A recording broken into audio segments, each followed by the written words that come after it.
Welcome to this explainer by Forge College. Look, today we're going to treat your next Solana deployment like a highly structured engineering expedition, complete with an absolutely airtight blueprint.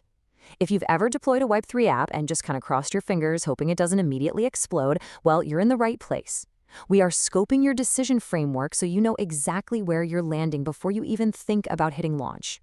Here is our agenda for today's explainer. We'll be looking at the post-checklist blueprint, defining the mission charter, our 5-step workflow, a really solid Solana payments example, and finally, preparing for launch.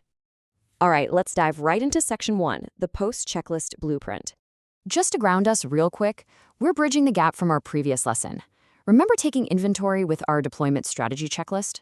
Right. So we are taking all those scalability readiness indicators and performance optimization checks we gathered earlier in the track, and we're finally giving them a formal home in our network selection framework.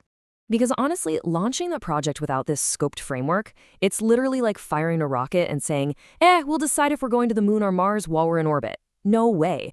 You absolutely need to know what success actually means before you start building criteria. Otherwise, you end up making these vague, ad hoc choices in the heat of the moment.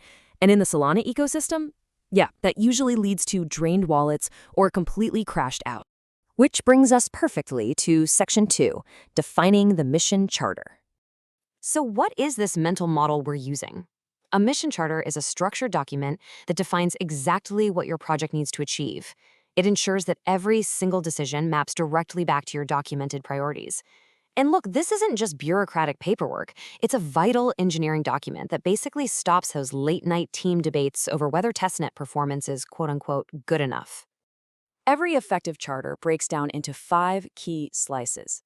It's like a funnel for your engineering focus. You move from the broad why we're doing this in the purpose and scope, straight down into objectives, constraints, and finally, the highly specific how we'll actually know it works, our success measures. Okay, moving on to Section 3, the 5-step workflow. Let's get practical. This is the mechanical process that takes all your raw, messy brainstorming and turns it into a structured, reviewable artifact. Step 1, you gather your inputs. Step 2, you draft your scope. Step 3, you translate those wish list priorities into concrete objectives. Step 4 defines how you'll actually measure success. And Step 5 locks in your constraints and approval gates.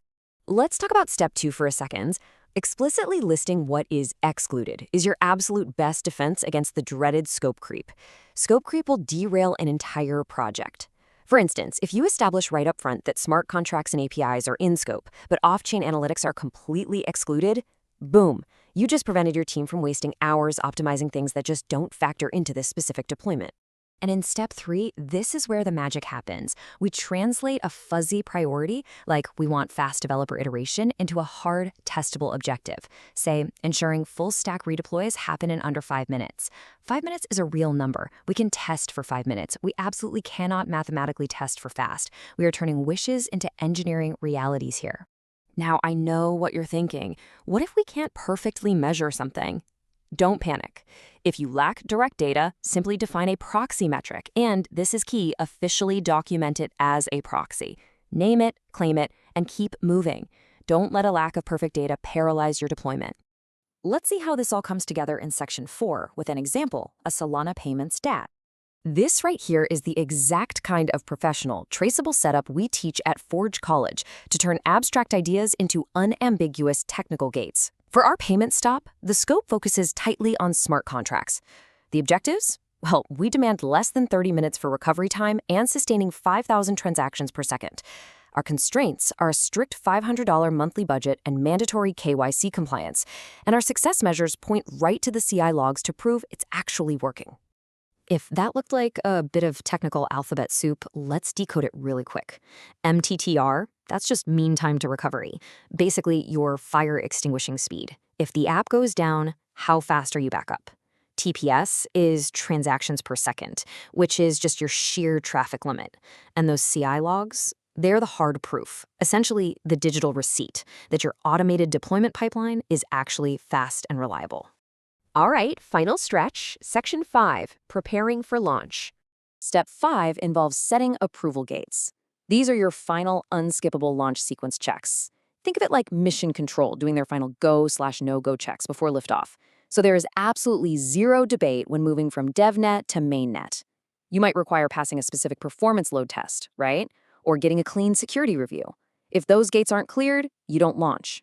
It completely removes emotion from the equation. See how this whole system builds? Our earlier checklist fed perfectly into today's mission charter. And now, this charter acts as the authoritative blueprint for our next lesson, where we'll design concrete scoring criteria. It's a perfect, unbreakable chain of traceability from your initial inventory straight through to your final launch. So, as we wrap up this explainer, I want to leave you with a real gut check question. Look at your own project's goals right now. Are your success metrics truly testable, or are they just wishes?